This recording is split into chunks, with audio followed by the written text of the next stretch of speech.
Bismillahirrahmanirrahim. Assalamualaikum warahmatullahi wabarakatuh.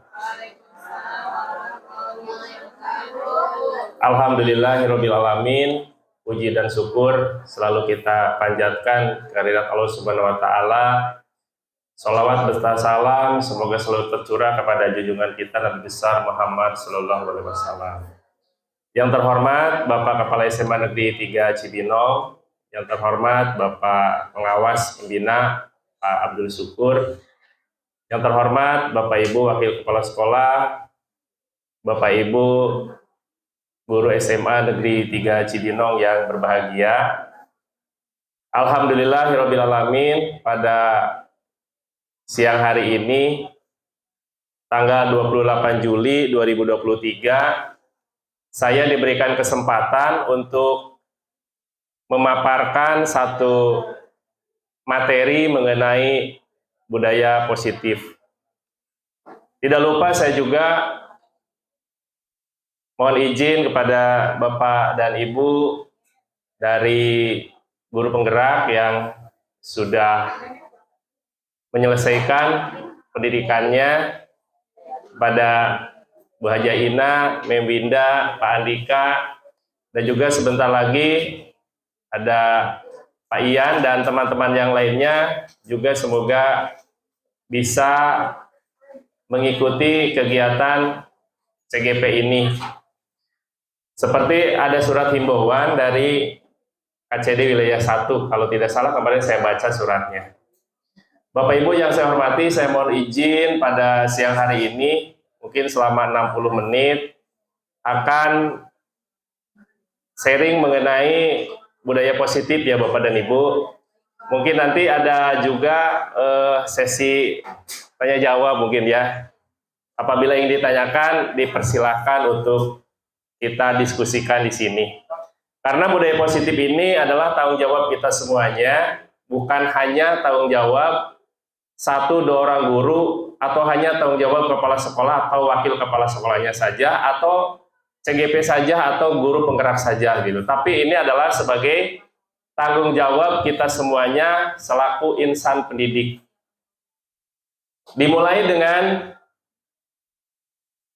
Bapak Pendidikan Indonesia yaitu Ki Hajar Dewantara dengan filosofi dasar-dasar pendidikan di Indonesia, yang mana pendidikan itu adalah sebagai sebuah kebutuhan dalam hidup, bahwa kita sebagai guru itu adalah sebagai penuntun supaya murid-murid kita itu bisa menjadi manusia-manusia yang merdeka. Merdeka di sini adalah manusia-manusia yang bisa mandiri gitu. Kita di sini guru adalah sebagai seperti seorang petani yang menyemai benih-benih biji-biji jagung, padi dan lain-lain, dan nanti akan dipanen sesuai dengan apa yang kita tanam gitu. Sehingga selalu saya berdiskusi dengan teman-teman ya, diantaranya bahwa murid-murid itu harus hidup sesuai dengan kodrat zaman dan juga dengan kodrat alamnya, seperti itu Bapak dan Ibu. Apa itu budaya positif? Budaya positif di sini sebetulnya sudah seringlah kita lakukan. Diawali dengan tadi Ki Hajar Dewantara, ada juga sedikit kutipan bahwa bila kita ingin membuat kemajuan dengan perlahan maka atau sedikit-sedikit ya, maka ubahlah sikap kita gitu biar untuk dicontoh oleh orang lain. Tapi apabila kita ingin memperbaiki cara-cara utama kita, maka kita perlu mengubah kerangka acuan kita. Ubahlah bagaimana Anda melihat dunia, bagaimana Anda berpikir tentang manusia. Ubahlah paradigma, kemudian skema pemahaman dan penjelasan aspek-aspek tertentu tentang realitas. Mungkin diawali dari sini. Dalam arti betul tadi saya juga menyambung dari apa yang disampaikan oleh Pak Syukur, Bapak dan Ibu, bahwa kita itu harus selalu berubah dan juga harus mau berubah gitu. Karena ternyata kalau kita memiliki satu pemikiran untuk perubahan, pasti Bapak Ibu juga pasti punya visi masing-masing gitu ya, bahwa impian untuk murid-murid kita itu apa. Kemudian apa sih kalimat perubahan yang sudah Bapak Ibu buat gitu. Misalnya banyak sekali yang ingin kalimat perubahannya itu bagaimana supaya murid-murid kita itu bisa literasinya baik gitu. Ada juga yang supaya anak-anak didik kita, murid-murid kita itu baik perubahan karakternya dalam bidang tadi ya, intrakurikuler, ekstrakurikuler, dan kokurikuler gitu. Diawali dari sini mungkin saya juga sedikit menyampaikan bahwa saya di sini Muhammad Darusman, calon guru penggerak angkatan 8 dari SMA Negeri 3 Cibinong, Kabupaten Bogor, Provinsi Jawa Barat, dengan fasilitator Ibu Yunita Fitri Nugrahini SPD dan pengajar praktik Ibu Hastuti Nirmala SSI MPD. Kalau berbicara mengenai budaya positif, maka akan tampil terlebih dahulu adalah mengenai apa itu disiplin gitu. Karena ini sebetulnya sering kita katakan, sering kita alami juga sehari-hari. Tapi untuk budaya positif, maka harus diawali dengan disiplin positif. Kata disiplin itu berarti adalah suatu kontrol diri gitu. Belajar untuk mengontrol diri agar dapat mencapai suatu tujuan yang mulia. Tujuan dari disiplin positif itu adalah menanamkan motivasi pada murid-murid kita untuk menanamkan motivasi yang ketiga, yaitu menjadi orang yang mereka inginkan dan menghargai diri sendiri dengan nilai-nilai yang mereka percaya. Karena motivasi diri itu ada tiga. Yang pertama motivasi karena nggak mau dihukum gitu. Anak-anak datang lebih awal karena nggak mau dihukum. Sama komdis misalnya. Itu motivasinya, motivasi dari luar. Yang kedua, mereka itu ada motivasi karena mereka ingin dihargai atau ingin mendapat penghargaan, ingin dapat hadiah. Itu pun termasuk motivasi dari luar, ekstrinsik. Nah, yang kita harapkan, disiplin positif di sekolah kita adalah disiplin positif yang berasal dari dalam diri masing-masing siswa, yaitu disebut dengan motivasi intrinsik gitu. Karena itu tidak berasal di luar, akhirnya yaitu kesadaran sendiri. Itulah yang kita harapkan di SMA Negeri 3 Cibinong ini. Kemudian disiplin positif ini ya, yang mana kita juga sering ya Bapak Ibu di kelas, kemarin saya juga ngajar di kelas 12, sering bincang ngobrol dengan Bapak Ibu yang guru kelas 10 dan kelas 11 sudah sering berbicara mengenai keyakinan kelas, berbicara mengenai kesepakatan kelas ya. Dan ternyata di sini bermuara pada nilai-nilai kebajikan universal gitu. Yang mana nilai-nilai kebajikan itu adalah sifat-sifat positif manusia yang merupakan tujuan mulia yang ingin dicapai setiap orang. Kita juga pasti punya keinginan. Nah, nilai-nilai kebajikan apa yang diinginkan oleh kita sebagai guru terhadap murid-murid kita, terhadap benih-benih yang kita semai di kelas-kelas, di sekolah, dimanapun, di rumah, di lingkungan. Nah, ini adalah untuk supaya anak Indonesia kita kenal dengan profil pelajar Pancasila. Ini adalah persiapan yang sudah sedemikian rupa matang disiapkan oleh pemerintah kita untuk mempersiapkan yang namanya adalah bonus demografi gitu. Dipersiapkan dengan bagaimana si pelajar-pelajar ini, murid-murid kita bisa memiliki jiwa-jiwa profil pelajar Pancasila. Tapi diantaranya ya, murid-murid kita itu banyak yang, apa sih Pak profil pelajar Pancasila? Dia hanya ingatnya 3, hanya ingat 4, hanya ingat 1, hanya ingat 2, sebetulnya ada 6 gitu. Nah, ini adalah sebagai suatu kumpulan dari kebajikan universal gitu. Yang mana kalau dituliskan ya propela itu ya ini, beriman, bertakwa kepada Tuhan Yang Maha Esa, dan berakhlak mulia. Kemudian mandiri, bernalar kritis, berkebinekaan global, bergotong royong, dan kreatif. Ini mungkin Bapak Ibu sudah sudah ingat di luar kepala.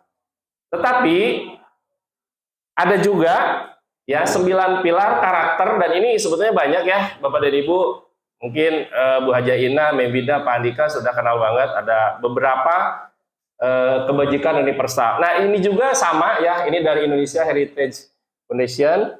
Cinta Tuhan yang segenap ciptaannya, kemandirian dan tanggung jawab, kejujuran, diplomatis, hormat dan santun, dermawan, suka menolong dan gotong royong, percaya diri, kreatif, dan pekerja keras, kepemimpinan dan keadilan, baik dan rendah hati, toleransi, kedamaian, dan kesatuan.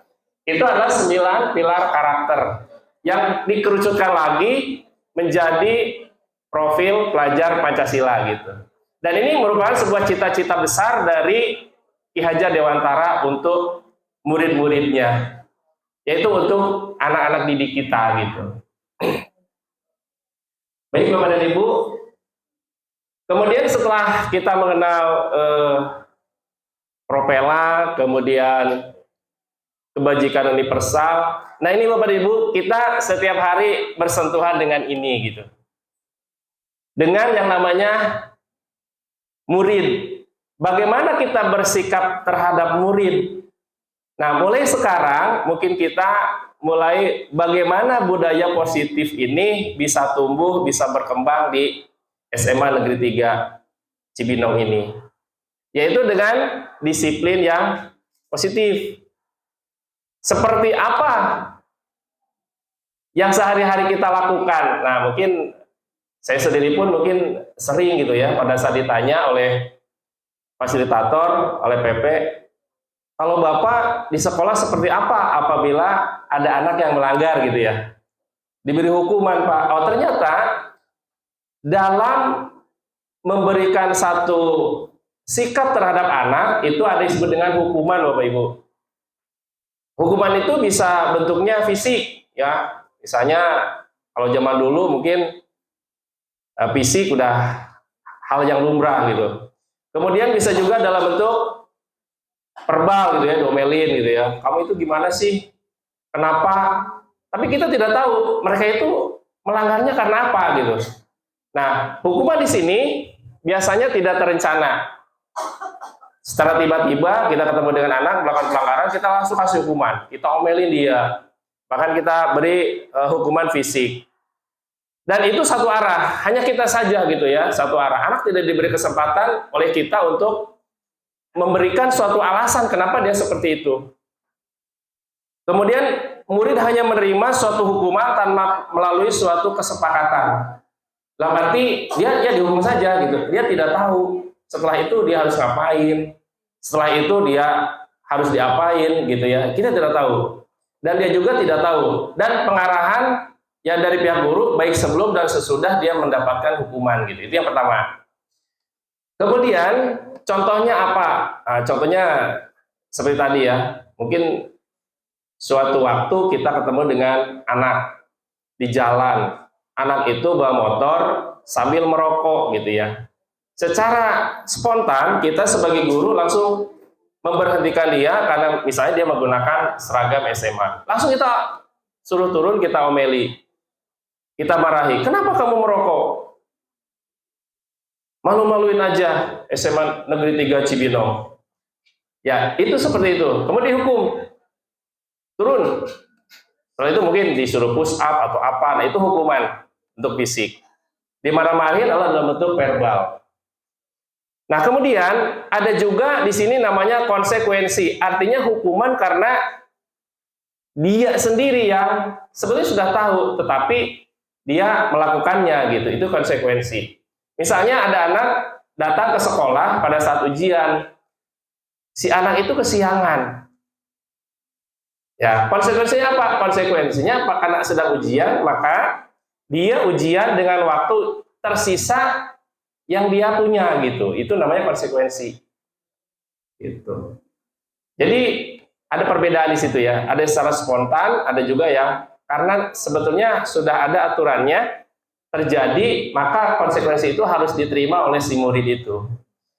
Karena sudah ada terencana, sudah ada tata tertib lah ya. Walaupun sekarang tata tertib ternyata kita rubah dengan suatu kesepakatan. Sudah terencana atau disepakati, sudah dibahas dan disetujui oleh murid dan guru. Ini loh tata tertibnya, kamu tahu ya tata tertibnya. Oke Pak, saya tahu gitu ya. Umumnya konsekuensi dibuat oleh pihak guru, seperti tata tertib ya, yang kita buat ada yang berat, yang ringan dan lain-lain. Bapak dan Ibu juga lihat di dinding-dinding kelas. Nah, kemudian murid sudah mengetahui sebelumnya konsekuensi yang akan diterima bila ada pelanggaran gitu. Misalnya tidak menggunakan seragam sesuai dengan yang seharusnya. Konsekuensinya apa? Ya konsekuensinya dicatat gitu. Konsekuensinya 2 kali, 3 kali dia melanggar, ya berarti dipanggil orang tuanya atau dipanggil ke BK gitu. Itu konsekuensi. Nah, kemudian sebetulnya seperti apa yang seharusnya dilakukan oleh kita ya sebagai guru. Nah, di sini ada yang namanya restitusi. Restitusi berbeda dengan hukuman dan juga berbeda dengan konsekuensi. Restitusi sini adalah sebagai suatu proses menciptakan kondisi bagi murid untuk memperbaiki kesalahan mereka sehingga mereka bisa kembali pada kelompok mereka dengan karakter yang lebih kuat. Kita tidak dengan cara ngomelin, selalu ngomelin ditinggalkan gitu. Tidak dengan cara, ayo kamu keliling lapangan. Anak tidak tahu kenapa Pak saya disuruh lari keliling lapangan. Nah, dalam restitusi ini adalah sebagai suatu program dengan pendisiplinan yang positif. Gitu. Bagaimana cara mendisiplinkan yang positif? Yaitu si anak pada saat dia itu melakukan satu kesalahan, karena waktu itu saya sering diskusi juga ya dengan Pak Yaldi, Pak Marsudi, dengan teman-teman. Sekolah ini ya tempatnya salah gitu. Anak salah ya nggak apa-apa. Tapi kesalahan itu kita beritahu kesalahannya apa. Kalau melakukan sekali kesalahan, dia perbaiki. Salah lagi, kita suruh dia perbaiki lagi. Karena itu adalah sebagai kewajiban kita sebagai guru untuk memperbaikinya. Kalau dulu kan artinya apa sih sekolah itu, pendidikan itu supaya dari tidak tahu menjadi tahu gitu ya. Nah sekarang yang gencar-gencarnya itu ada mengenai karakter ya Bapak Ibu. Propela ini, profil pelajar Pancasila. Bagaimana cara menumbuhkan karakter, dan karakter. Nah, sehingga karakter itu dari mana? Karakter bukan dari anaknya saja, tapi pembentukan karakter yaitu berasal dari kita juga sebagai guru gitu Bapak Ibu. Nah, bagaimana cara untuk restitusi ini? Restitusi, sekali lagi saya sampaikan bahwa sebagai suatu program disiplin yang positif. Ciri-ciri daripada restitusi di sini adalah restitusi bukan untuk menebus kesalahan, namun untuk belajar dari kesalahan. Kesalahan itu nggak apa-apa, salah. Tapi yuk belajar kenapa salah. Bagaimana cara supaya tidak salah lagi gitu. Kemudian restitusi memperbaiki hubungan. Hubungan dengan siapa? Hubungan kita dengan si anak. Karena juga saya sering ya, waktu itu saya pernah juga kesal gitu ya. Ya Allah, kenapa nama saya terpampang jelas di WC gitu ya. Momon Darusman ini. Wakaf kesiswaan ini. Saya refleksi diri, berarti ada yang salah dengan cara saya memberikan cara mendisiplinkan anak. Waktu itu saya ngobrol dengan para wakaf, Pak Yaldi, Pak Marsudi, Pak Joko, Pak Iwan. Pak, saya harus gimana? Saya tersinggung, Pak. Masa nama saya disandingkan dengan binatang? Pak Momon ini, Pak Momon itu, Pak Iwan ini. Kan sakit, Pak ya? Oh, berarti ada yang salah dengan treatment saya terhadap anak gitu. Anak itu sakit hati dengan namanya Pak Momon gitu kan. Lihat Pak Momon itu langsung, mungkin dalam hatinya ngedumel ya. Dengan berbagai sumpah serapah. Saya refleksi, oh berarti ada yang salah dengan cara saya untuk itu. Sehingga hubungan saya dengan anak-anak itu menjadi tidak baik-baik saja gitu. Saya sedih sebetulnya. Cuman, oh ternyata saya diberikan kesempatan untuk mengikuti pendidikan calon guru penggerak. Dan di sini ternyata saya temukan jawabannya. Kemudian restitusi adalah tawaran bukan paksaan. Yona, kamu mau gak sih berubah? Memang kenapa Pak saya kalau berubah? Ini, coba kamu pikirkan kalau kamu berubah. Apa untung ruginya? Ternyata kita tawarkan terhadap mereka. Mereka mau berubah mau tidak, yang penting mereka sadar. Apa salahnya? Sehingga restitusi ini adalah sebagai suatu tawaran, bukan sebagai suatu paksaan. Tapi, insya Allah nanti kalau memang mereka sadar, motivasi intrinsiknya muncul, maka pasti insya Allah akan berubah.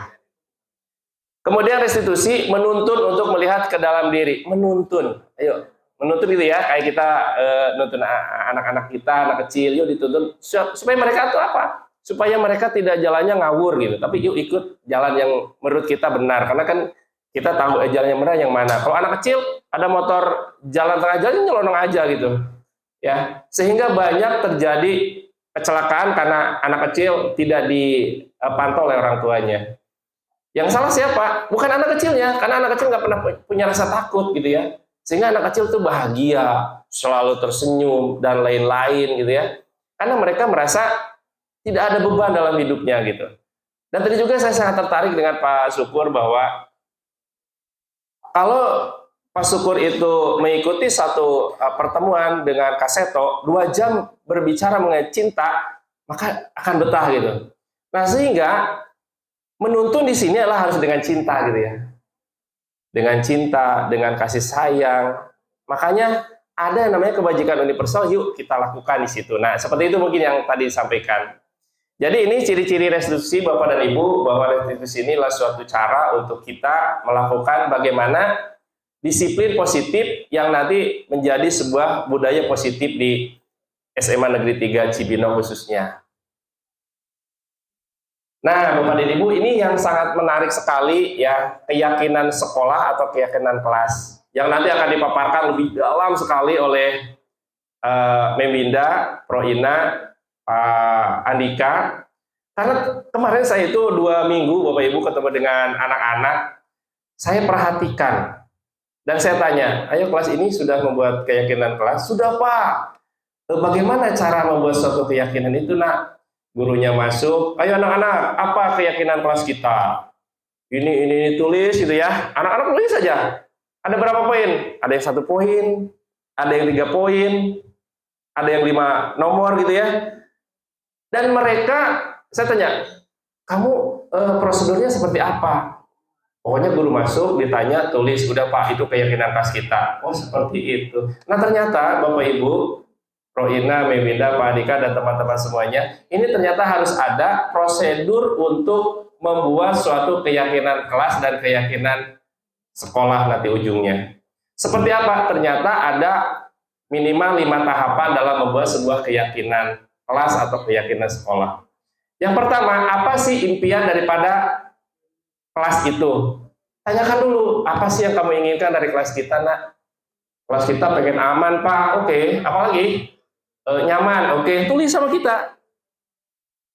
Bahkan kita siapkan kertas-kertas yang berwarna-warni gitu ya. Kemudian ingin apa? Kelas itu biasanya ada 3 Pak. Ingin aman, ingin nyaman, dan ingin menyenangkan. Itu kelas impian. Bagaimana cara untuk kelas impian ini bisa terwujud? Ya kita tanya pada mereka, yang namanya curah pendapat. Yo, silakan tulis. Apa biar kelas kita aman? Tulis gitu ya. Kita tempel di depan. Setelah tempel di depan, maka kita fokuskan pada hal-hal yang memang betul-betul kita butuhkan. Setelah fokus, maka kita pilah-pilah. Oh ini misalnya tidak menggunakan HP pada saat jam pembelajaran berlangsung. Kita rubah kata-kata itu menjadi sebuah kata-kata yang positif. Artinya apa? Ya kalau tidak menggunakan HP pada saat jam pembelajaran, maka yang positifnya apa? Gitu ya. Misalnya pada saat jam pembelajaran, anak-anak fokus pada pembelajaran, gitu ya, tanpa menggunakan alat komunikasi dan lain-lain gitu. Jadi ambil yang positif, kemudian apa dari kebajikan universal dari itu, misalnya saling menghormati dan lain-lain. Setelah itu jadilah sebuah keyakinan kelas dan kesepakatan kelas. Tanyakan lagi, apakah ini keyakinan kelas kita? Nah, mungkin nanti secara teknis akan disampaikan. Susunlah keyakinan sekolah atau kelas sesuai dengan prosedur yang memang sudah nanti kita pahami dan kita ketahui.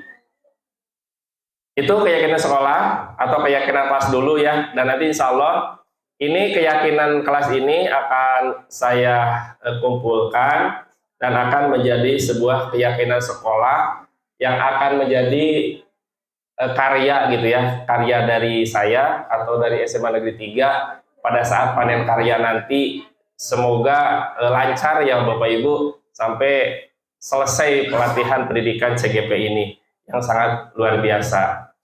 Nah kemudian itu semua, maka kita akan bertanya, kenapa sih kita harus memberikan perlakuan-perlakuan demikian terhadap murid-murid kita, terhadap anak-anak kita, terhadap mereka. Ternyata kita itu memiliki 5 kebutuhan dasar manusia. Yang ini tidak bisa ditawar-tawar lagi gitu ya. Tidak bisa dibuang salah satu, harus ada 5-5-nya. Seperti profil pelajar Pancasila. Pak, nggak ada deh ininya, bernalar kritisnya, ya nggak bisa, harus 6-6-nya harus ada.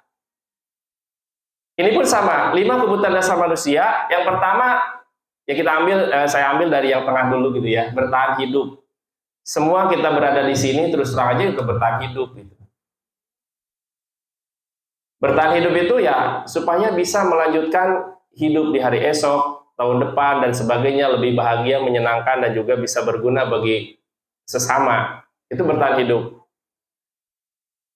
Kemudian yang kedua adalah kasih sayang dan rasa diterima. Nah ini dia. Kasih sayang dan rasa diterima ini menjadi suatu barang mahal pada saat ini gitu. Pada saat masuk mungkin Bapak dan Ibu menanyakan, apa sih gaya belajar kalian gitu ya. Kemarin saya tanya-tanya juga ke guru kelas 10 dan kelas 11, Bu, ada nggak sih asesmen untuk awal? Ternyata nggak ada gitu, Pak Maria. Ternyata harus ada satu instrumen yang kita gunakan untuk mengetahui gaya belajar anak-anak seperti apa. Apakah visual, ataukah auditori, atau kinestetik gitu ya. Mereka itu sukanya melihat, mendengarkan, atau melakukan. Harus ada satu instrumen, sehingga kita pilah-pilah. Nah, kasih sayang dan rasa diterima itu bisa kita salurkan melalui ini. Mereka yang suka dengan, tadi saya sangat tertarik yang disampaikan oleh Bu Ermi, kemudian Bu Pes dan teman-teman yang lain. Kenapa sih sebetulnya ini ya, kenapa sih Pak seni terus ini, seni musik, seni musik, seni musik? Kan anak-anak itu beda ya rasa sukanya. Nah ini pun sama, kita memberikan satu perhatian kepada anak-anak berdasarkan apa yang dia minati, karena ada alur minat. Tidak semua orang suka melukis, tidak semua orang suka menulis, tidak semua orang suka bercerita, ada suka orang yang suka menyendiri. Nah itu kita berikan hal itu terhadap anak-anak kita gitu. Kasih sayang dan rasa diterima, kita nggak usah nggak usah sungkan untuk memuji. Ih, hari ini kamu ceria sekali nak, seperti kamu sedang berbahagia ya. Sering nggak kita berkata begitu gitu ya? Atau misalnya tapi kadang aneh juga ya, kadang saya suka ngobrol dengan teman-teman, sahabat-sahabatku, saya berangkat dulu ya, wah kadang gitu ya, ya seperti itu gitu ya. Tapi karena itu ingin dibiasakan. Nah, rasa kasih sayang dan rasa diterima terhadap anak-anak, kita perlihatkan anak-anak seperti apapun yang mereka ya harus diberikan kasih sayang dan rasa diterima, dipuji dan lain-lain. Kemudian penguasaan. Nah, penguasaan di sini setiap orang ingin bisa sesuatu gitu. Apabila bisa ya kita berikan apresiasi terhadap mereka. Bisanya apa? Bisanya mau apa? Seperti eskul ya, berarti ini sebagai satu alternatif cara penguasaan terhadap anak-anak terhadap apa yang diminatinya gitu. Kemudian kesenangan. Nah, ini juga sama ya, setiap akhir minggu Bapak Ibu mungkin ada yang sukanya ke mall ya, ke mall belanja. Ada yang sukanya ke ketenangan ya, mungkin ke alam. Ada yang sukanya keramaian, keributan ya, mungkin ribut gitu kan, kesenangan itu. Ya, misalnya gitu ya kan, ada seperti itu. Mancing ya kan. Nah, itu kesenangan. Ya, rasa senang itu adalah suatu hal kebutuhan yang tidak boleh tidak diberikan gitu. Kebebasan juga sama ya, kita bebas memilih, bebas pergi kemana dengan rasa aman. Nah, 5 kebutuhan dasar manusia ini harus diketahui oleh kita sebagai guru terhadap murid-murid kita, sehingga kita tahu, oh ternyata mereka adalah sebagai individu-individu yang unik, individu-individu yang berbeda, dan kita tidak bisa menyamaratakan semua murid kita bahwa mereka itu sama. Mereka berbeda, dan perbedaan itu merupakan sebuah aset bagi kelas, bagi sekolah gitu. Aset itu kan ada aset yang hidup, ada aset yang tidak hidup gitu. Aset itu bukan hanya kursi, meja dan sebagainya, tapi manusia murid-murid juga sebagai aset. Ini 5 kebutuhan dasar manusia. Kemudian Bapak dan Ibu, ini sering ya kita lakukan 5 posisi kontrol yang kita masuk ke yang mana nih posisi kontrol kita gitu ya. Posisi kontrol itu adalah apabila kita menemukan suatu hal, misalnya anak melakukan kesalahan, kita berada pada posisi kontrol yang mana Bapak dan Ibu? Apakah penghukum? Apakah pembuat merasa bersalah? Apakah sebagai teman, pemantau, atau manajer? Jujur-jujuran ya, kalau saya seringnya sebagai penghukum dan juga sebagai pembuat merasa bersalah. Awalnya seperti itu. Penghukum yaitu menggunakan hukuman fisik dan verbal gitu ya. Penghukum. Pokoknya kamu itu ya kan beri gitu ya hukuman. Tak cekek gitu ya, itu penghukum. Dengan verbal yang beda. Nah, ternyata anak-anak kenapa Bu Endang ngomong gitu? Setelah tak cekek kamu ya. Bu Endangnya pergi aja, anak-anak bingung. Kenapa saya harus diginiin sama Bu Endang gitu ya. Tuh. Mungkin itu contoh aja Bu Endang ya. Atau mungkin Bapak Ibu yang lain ya, yang posisi kontrolnya penghukum, mungkin dari sekarang oh iya, maksudnya penghukum nih.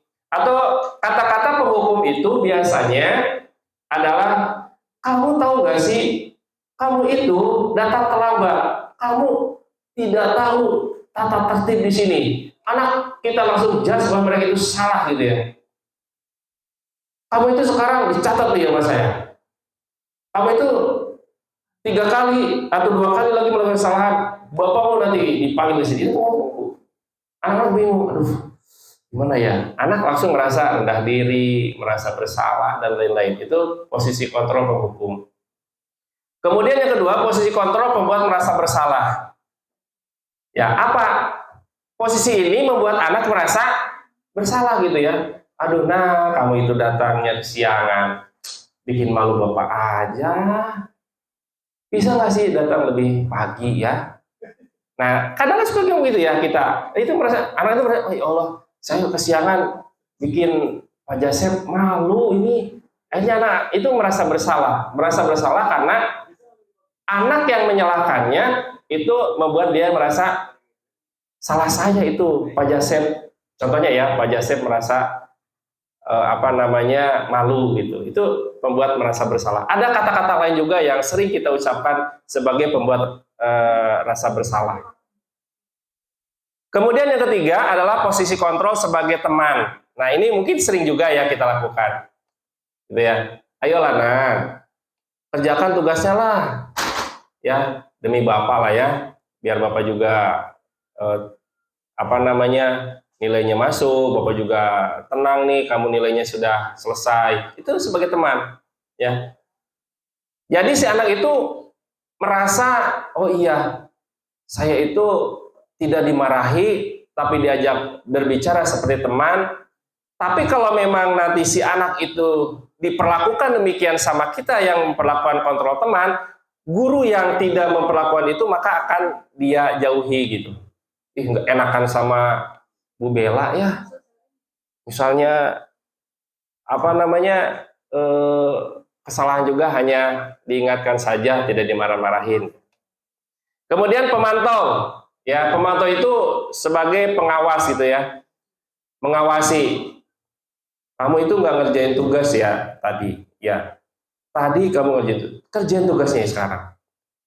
Nanti pada saat istirahat, kamu kerjakan tugas ini. Pokoknya setelah istirahat harus selesai. Iya Pak. Nah akhirnya dia apa? Dia mengerjakan tugas pada saat orang lain sedang melakukan aktivitas yang lain gitu. Dan merasa diawasi karena dia melakukan kesalahan gitu. Nah, posisi inilah yang seharusnya kita lakukan, yaitu posisi sebagai manajer. Ya, manajer itu ternyata pengen jadi apa? Pengen jadi manajer berat juga ya. Karena guru yang pada posisi kontrol sebagai manajer, yaitu guru yang bisa, ya, guru yang berbuat sesuatu bersama dengan murid, mempersilahkan murid dengan mempertanggungjawabkan perilakunya, mendukung murid agar dapat menemukan solusi atas permasalahannya sendiri. Gitu. Seperti apa posisi kontrol manajer ini?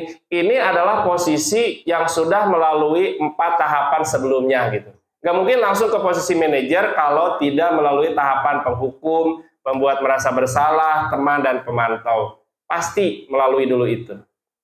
Nah, manajer di sini, misalnya kepala sekolah itu sudah levelnya manajer. Dalam arti kepala sekolah itu harus mempertimbangkan berbagai aspek untuk membuat suatu keputusan.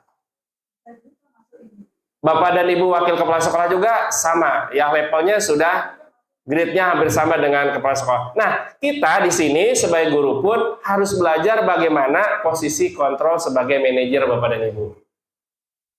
Seperti apa caranya gitu ya. Nah, hal ini yang menjadi perbincangan hangat dimanapun dengan teman-teman. Kita gunakan sebuah segitiga restitusi dalam menyikapi suatu kasus. Kasus di kita, setiap hari pasti kita temukan ya. Ada yang murid membuli guru, ada yang murid ngata-ngatain guru, ada murid kesiangan, ada yang murid yang berantem. Banyak sekali kasus-kasus, hal-hal yang terjadi. Nah, bagaimana caranya supaya kasus yang terjadi itu bisa kita sikapi dengan posisi kontrol sebagai manajer. Nah, maka kita gunakan segitiga restitusi. Ya, jadi ada segitiga restitusi. Segi yang pertama, gitu ya. Misalnya kasusnya adalah anak loncat pagar. Karena dia kesiangan, anak tersebut loncat pagar. Apa yang harus kita lakukan? Kalau sebagai penghukum, maka akan langsung dimarahi. Kamu itu loncat pagar. Pagar itu bukan untuk loncat. Pakai otak atau, nah itu langsung ya. Itu sebagai penghukum. Sering loh saya juga begitu. Ya Allah, banyak sekali saya salah terhadap anak-anak gitu. Atau sebagai teman, kamu itu loncat pagar ya. Aduh, untung ketemu sama Bapak. Coba bukan ketemu sama Bapak. Udah deh, masuk kamu ke BK, ketemu nanti sama Bu Iis. Ketemu nanti sama Pak Agus. Oh iya Pak ya, aduh sorry Pak, sorry ya. Lu jangan gitu lagi ya, itu sebagai teman. Gitu ya. Yang betul adalah sebagai manajer. Pakailah segitiga restitusi. Kasusnya saya ambil ya. Kasusnya adalah anak loncat pagar karena dia kesiangan. Apa yang harus saya lakukan gitu? Untuk segi yang pertama, di sini kan ada segitiga ya. Segi yang pertama adalah kita coba untuk menstabilkan identitas terlebih dahulu gitu. Menstabilkan. Kita ketemu dengan anak loncat pagar, ya. Nah, sini. Bapak lihat kamu loncat pagar. Sebetulnya bukan kamu satu-satunya loh yang loncat pagar. Beberapa kali temanku loncat pagar juga. Anak diam nggak dia? Emang iya, Pak? Ya. Tapi loncat pagar itu kan sebenarnya tidak baik ya gitu ya. Kemudian kita masuk ya, kalau tadi kan menstabilkan identitas, berarti tidak langsung disalahkan. Sebenarnya bukan hanya kamu saja yang loncat pagar, tapi beberapa teman kamu juga ada kasus yang sama itu. Itu menstabilkan identitas, dalam arti dia salah tapi tidak kita langsung salahkan gitu. Karena loncat pagar itu salah, tapi ya namanya juga manusia ya, mungkin kamu hilap, nah kamu loncat pagar ya pagi hari ini. Ya. Nah itu menstabilkan identitas. Jadi anak tidak merasa langsung bersalah. Kemudian setelah itu kita validasi tindakan yang salah itu. Setelah kita menyatakan bahwa kamu bukan satu-satunya yang loncat pagar. Nah langsung step berikutnya atau ke langkah berikutnya adalah validasi tindakan yang salah. Apa yang kita lakukan? Tanyakan, kamu kenapa sih loncat pagar? Alasannya kenapa sih? Kan ada tuh gerbang di depan. Dia bercerita pasti ya. Saya loncat pagar itu pagi ini, saya itu kesiangan Pak. tadi pas mau berangkat ibu saya lupa nyetrika celana saya, kemarin belum dicuci Pak. Oh gitu. Terus ya saya malu Pak kalau lihat depan Pak, siangan tadi omel-omelin Pak sama Pak Selo misalnya. Malu Pak, akhirnya saya udah deh loncat pagar, rumah saya kan di situ Pak. Kita tanya ya tentang apa alasan dia loncat pagar. Kemudian setelah itu tanya lagi, oh iya alasannya seperti itu. Tanya terus semua alasannya, ya alasan kenapa dia melakukan hal itu, ya validasi tindakan yang salah. Adakah cara yang lebih efektif untuk mendapatkan apa yang kamu butuhkan? Sebenarnya kamu tahu nggak sih selain loncat pagar kamu bisa lewat mana? Saya lihat depan Pak, saya minta maaf dan lain-lain gitu ya. Nah tanyakan. Kemudian setelah itu mereka itu menyampaikan apa alasannya, maka menanyakan keyakinan. Nah, ini makanya fungsi daripada keyakinan kelas, keyakinan sekolah di sini. Oke, nah, kamu sudah loncat pagar. Kamu tahu nggak keyakinan sekolah kita atau kesepakatan kelas kita? Tahu, Pak. Coba apa aja?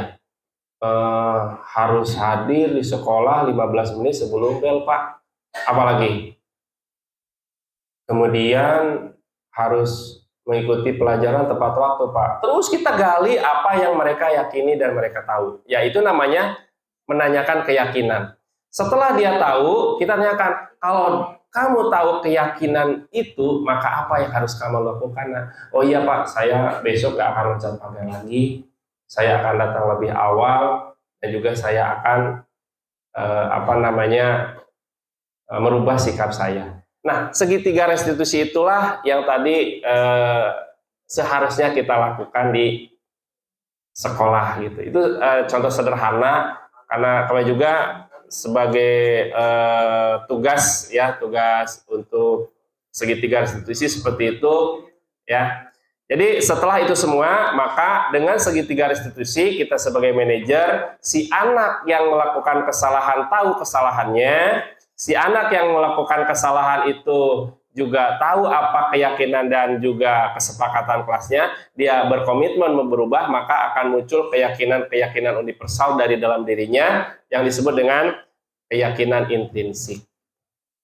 Mungkin itu ya segitiga restitusi. Mungkin apabila ada yang mau ditanyakan Bapak dan Ibu, saya sangat berharap ada pertanyaan dari Bapak dan Ibu untuk menjadi bahan diskusi kita. Mungkin videonya yang 5 posisi kontrol. 5 ada videonya. Videonya ada. Coba di YouTube ya. Bapak, saya oh ya, sebentar.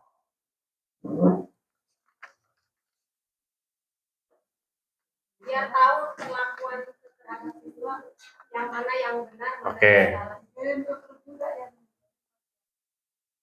Sambil menunggu Bapak sekalian, ini kita harapkan dari guru kita sekarang di SMA 3 yaitu guru gerak.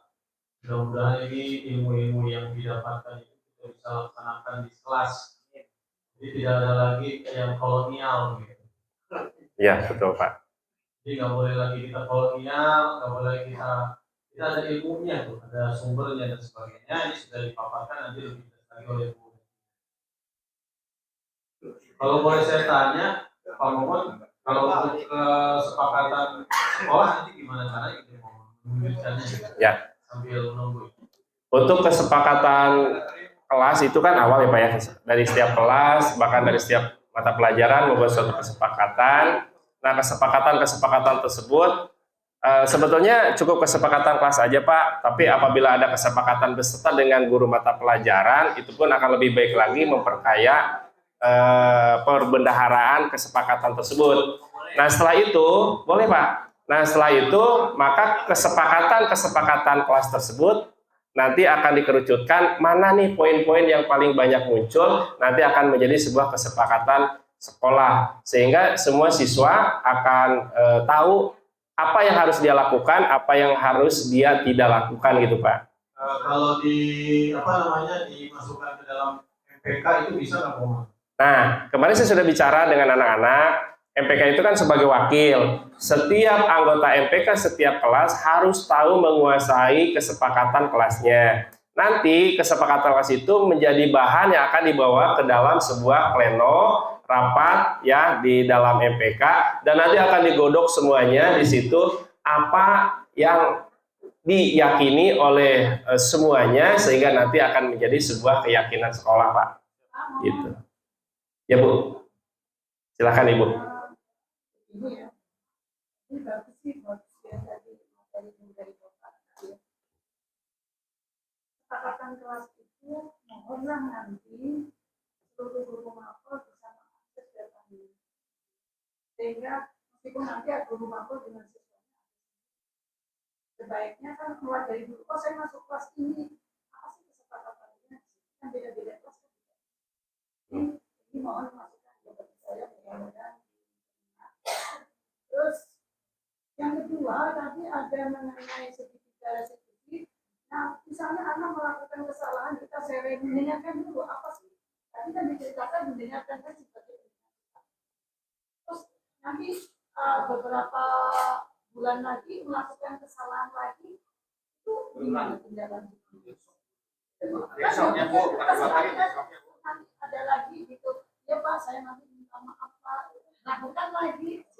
Karena tidak sengaja maupun sengaja, namanya sesuatu kan itu bagaimana Pak? Oke. Baik Ibu, saya langsung jawab ya Bu ya. Tadi dari Pak Mar sudah jawab. Jadi kesepakatan sekolah itu dari akar-akarnya dulu nanti menjadi sebuah kesepakatan sekolah ya Pak ya. Dan itulah yang diharapkan oleh semuanya gitu ya. Kemudian yang disampaikan oleh Ibu Herlin, kesepakatan kelas, kesepakatan sekolah yang sudah jadi Bu, itu selalu ditinjau ulang gitu ya Bu ya, secara berkesinambungan. Nah, yang sudah jadi itu adalah dibuat, dicetak, dan ditempel di kelas Ibu. Jadi semua orang, baik yang ada di kelas maupun guru yang baru masuk ke dalam ruangan itu akan tahu apa kesepakatan kelas ini. Sehingga apabila nanti sudah terpampang dengan jelas, semua orang tahu, maka kita akan tahu kesepakatan apa kelas ini yang sudah dibuat gitu. Jadi aksesnya tidak secara tertutup tapi secara terbuka. Makanya Bapak Ibu, nanti kesepakatan kelas yang sudah dibuat sedemikian rupa, secantik mungkin, seindah mungkin, kemudian ditempel di kelas masing-masing, karena itu adalah sebagai satu karya daripada murid-murid beserta dengan kita. Itu ya Bu Helin ya. Nah kemudian apabila nanti terulang kembali apa yang sudah dilakukan, nah itulah seninya kita sebagai pendidik dan pengajar. Seninya itulah sebagai manajer, bagaimana cara kita menanamkan karakter-karakter yang baik sesuai dengan kebajikan universal, itu tertanam dengan baik, sehingga apa yang menjadi motivasi intrinsik itulah yang kita harapkan. Jadi kalau melakukan kesalahan kita panggil lagi. Oh berarti kalau memang dia melakukan ada satu hal yang belum tersentuh Ibu ya, belum tersentuh gitu. Apakah dengan cara intonasi kita membuat segitiga restitusinya yang kurang menyentuh gitu ya. Misalnya pertanyaannya, kamu itu melakukan kesalahan. Semua orang juga sama melakukan kesalahan. Itu juga kan beda Bu. Kamu itu melakukan kesalahan. Nah, bukan hanya kamu kok yang melakukan kesalahan. Itu kan berbeda Bu rasanya gitu ya. Soul-nya gitu ya Mem ya. Soul. Rasanya gitu berbeda. Nah kemudian dari intonasi, dari mimik. Dan kita lihat kepercayaan binar mata si anak itu dalam bentuk dia serius atau tidak gitu. Kan kita bisa lihat ya. Anak ini kayaknya setengah hati deh, dia itu komitmen dengan apa yang dia katakan. Berbeda dengan yang tulus itu ya, biasanya berkaca-kaca, memeluk kita, cium tangan, kemudian pamit dengan rasa tulus dan cinta, itu pasti akan berbeda. Apabila pada saat kita membuat segitiga restitusi si anak itu, oh ya Pak, saya akan berubah Pak, tapi dengan muka yang datar dan tanpa ada suatu hal penyesalan. Oh ini ada yang salah ini.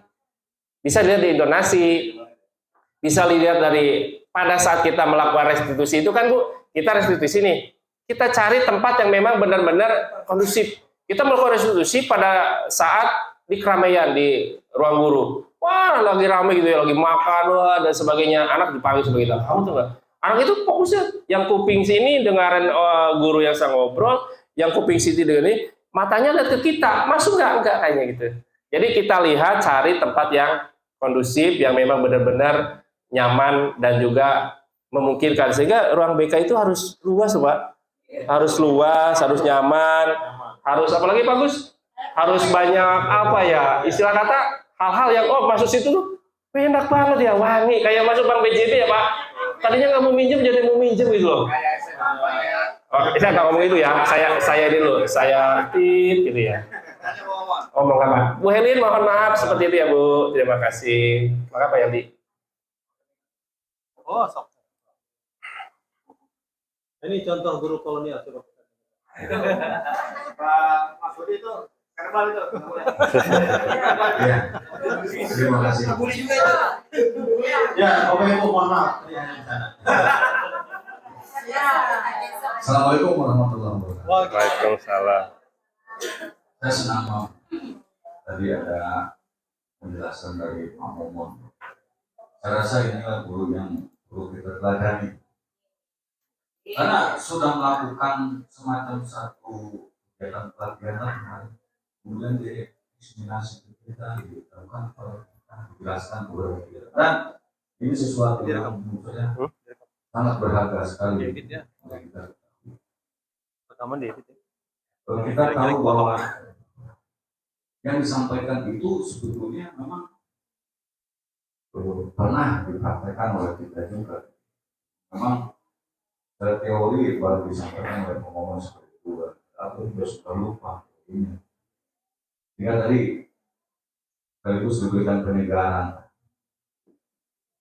Pak, kalau kondisi yang tadi diceritakan itu adalah kondisi ideal, ceritanya ya, bahwa harus kita coba lakukan sesuatu tidak menggunakan berdasarkan hukuman atau konsekuensi, kita lakukan dengan restitusi terhadap siswa. Kalau kondisi psikologis kita, guru, ya, dalam keadaan kurang begitu bahagia, ya, ada persoalan, bahkan ada tekanan, bahkan ada tuntutan, bahkan ada yang diomelin, bahkan ada dibully segala rupa. Tapi itu agak sulit juga kita terapi. Yang gini-gini kan kalau lagi belum ngopi, saya bisa omelin. Langsung hukuman ya Pak. Saya dulu seperti itu Pak. Dulu seperti itu. Jadi intinya begini. Intinya kita juga harus mulai gitu ya, memulai juga kepada diri kita bahwa tadi sesuatu yang bagus itu sudah kita pahami dan kita coba terapkan, dirasakan terus. Ketika ada sesuatu yang memang kurang tepat dan sebagainya, ya masih kita harus belajar lah ya. Tapi alhamdulillah kalau kita udah tahu seperti ini, minimal 50% kita sudah tahu lah ya. Walaupun nanti diingetin jangan marah gitu. Misalkan, Mak, ini begini. Ingat tuh ngomong tuh restitusi kemarin kan. Terima kasih ngomong. Ya, monggo Pak. Ya. Assalamualaikum. Waalaikumsalam. Coba dulu teman-teman sekalian. Nah, luar biasa. Mohon ini ada suaranya, mohon. Nggak ada ya, nggak masuk ke situ ya. Ini contoh Bapak Ibu Iya. sekalian nih sedang menstabilkan. Mungkin untuk masuk bisa ke channel YouTube saya Bapak Ibu ya, subscribe dan like, komen di situ. Ya, insya Allah ada manfaatnya dan subscribe itu gratis ya. Ini praktek segitiga restitusi ya, dimulai dengan menstabilkan dulu, kemudian berikutnya memvalidasi apa yang salah, dan kemudian memberikan keyakinan sehingga anak-anak itu merasa sadar secara dari dalam hatinya gitu. Nah, ini validasi tindakan yang salah, kamu itu sebenarnya apa-apa gitu ya, kita sampaikan di situ. Dan ini anaknya masih menunduk karena dia itu merasa salah gitu ya. Dia loncat pagar gitu. Kita jelaskan, bukan kamu aja loh yang loncat pagar, yang lain juga pernah melakukan. Bapak juga waktu SMP begitu. Karena emang nggak ada pagarnya gitu, sekolah saya itu di kampung. gimana loncatnya gitu. Benar, saya di kampung Bu. Ya, sehingga nah kemudian menanyakan keyakinan apa sih yang sudah kamu buat di kelas ini Pak, keyakinannya ini. Dia mulai tuh bercerita mengenai keyakinan kelasnya gitu ya. Nah kita jelaskan lagi, oh itu keyakinan terus kamu lakukan. Nah setelah ini kamu mau ngapain? Setelah ini saya akan berubah Pak, saya tidak akan loncat lagi Pak. Besok-besok saya akan bangun lebih pagi lagi. Saya tidak ingin kesiangan lagi, seperti itu. Ceria tuh kan mukanya Rijal. Akhirnya setelah itu ya kita tidak memberikan hukuman. Pokoknya kamu catat di buku enggak. Tapi setelah itu kita persilakan anak itu silakan setelah ini kamu kembali ke kelas untuk mengikuti pembelajaran dengan guru yang ada di dalam kelas. Dia pamit. Ya. Kebetulan saya cuma sendiri nyaman Pak. Itu ya. Nah setelah itu kita tanyakan apa sih tanggapan dari anak itu terhadap restitusi. Ternyata mereka merasa, oh saya tidak merasa terintimidasi Pak, saya tidak merasa merasa bersalah banget, tapi akhirnya dia melakukan suatu kesadaran. Mungkin itu saja Bapak dan Ibu. Ada 3 pertanyaan. Terima kasih kepada Pak Marsudi, kepada Bu Helin, kepada Pak Yaldi. Ditunggu pertanyaan-pertanyaan berikutnya. Jangan lupa mampir ke channel YouTube saya. Terima kasih kepada yang sudah membantu, Pak Selo, teman-teman semuanya. Dan doakan semoga dari SMA Negeri 3 Cibinong banyak calon-calon guru penggerak berikutnya. Assalamualaikum warahmatullahi wabarakatuh. Oke, assalamualaikum warahmatullahi wabarakatuh. Selamat siang. Ya. Baik anak-anakku sekalian, di hari yang berbahagia ini, di awal pembelajaran, ya kita kelas 12 S21 ya akan membuat sebuah kesepakatan kelas yang nanti akan menjadi sebuah keyakinan kelas. Ya, akan menjadi sebuah kesepakatan kita. Ya, boleh dituliskan di depan di sini ya. Bagi yang sudah boleh kita tempelkan di depan sini. Ya, nah nanti kita bacakan kira-kira mana yang bisa kita lakukan dan akan menjadi sebuah kesepakatan kelas. Ya, teman berbuat kesalahan. Oke. Ini ya. Piket sesuai jadwal, jangan berisik kalau keluar kelas harus izin. Oke, berarti di sini. Ini ya. Oke, baik anak-anak sekalian. Tadi kita sudah sampai ke 14 dari apa surat pendapat kalian. Adakah yang mau ditambahkan?